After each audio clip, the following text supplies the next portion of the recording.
local news. I'm Brian Griffin. And I'm Sandy Harkinson. So you want to tell us more about this, Sandy? You know, I would, Brian. I really would. I think it's a topic that needs to be talked about. Absolutely. Now, as said before, Mexico's Sinaloa drug cartel is one of the most powerful and notorious in the world. It was named after the Mexican Pacific Coast, where it was formed in 1989. It operates in locations as diverse as Russia, Australia, and Sierra Leone, so they really have their hand in all parts of the world, and now China. The group leaders Joaquin El Chapo Guzman escaped from Mexican prison in 2001, which I believe you'll be getting into very soon. He was only just recaptured this Saturday. What do you have to say?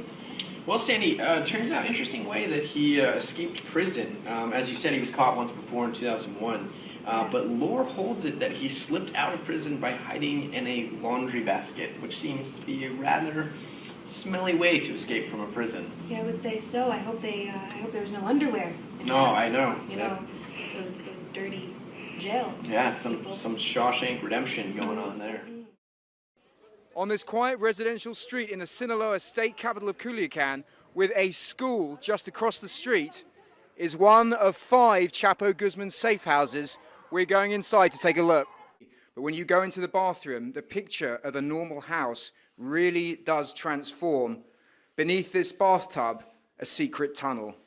So if you climb down the steps, you find yourself in the tunnel itself, and you can see it's been quite carefully constructed out of wood. You have to crouch a little bit, but you're quite mobile, and there's an electricity system running throughout it. The nearest other safe house from here is 3 kilometers in this direction. The constructed part of the tunnel ends here, and if you go through this door, you find yourself in the sewage system of Culiacan, an ideal escape route.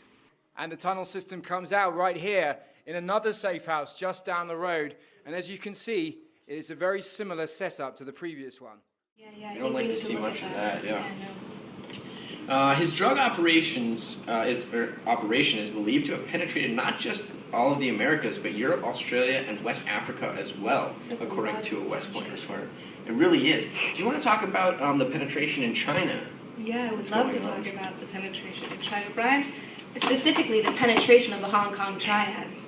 The 14K and the Sun Yi-an are main suspects in the supply of ephedrine and ethylphentylatate, precursor chemicals in the making of the chemical or drug ice. This shows a large connection to the Mexican drug cartels already, and it's worrying both Mexican and United States government. Going along with this, the arrest of the head drug kingpin El Chapo Guzman has become a monumental moment in the world's war on drugs. Turns out Chicago declared him and his use of the city and drug dealing hub as public enemy number 1, joining bygone gangster Al Capone in that distinction, which is a pretty large distinction. That's a large one. Even Forbes magazine put Guzman among the world's most powerful people since 2009.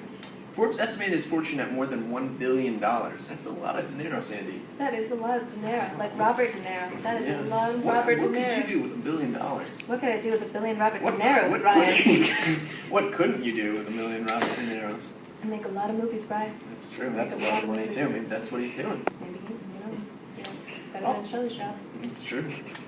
Guzman's arrest has re-energized Mexican and U.S. lawmen who spent years tracking his cartel and yet unable to capture him until now.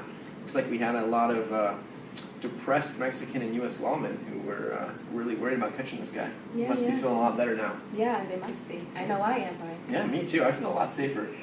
I'm Brian Griffin. And I'm Sandy Harkinson.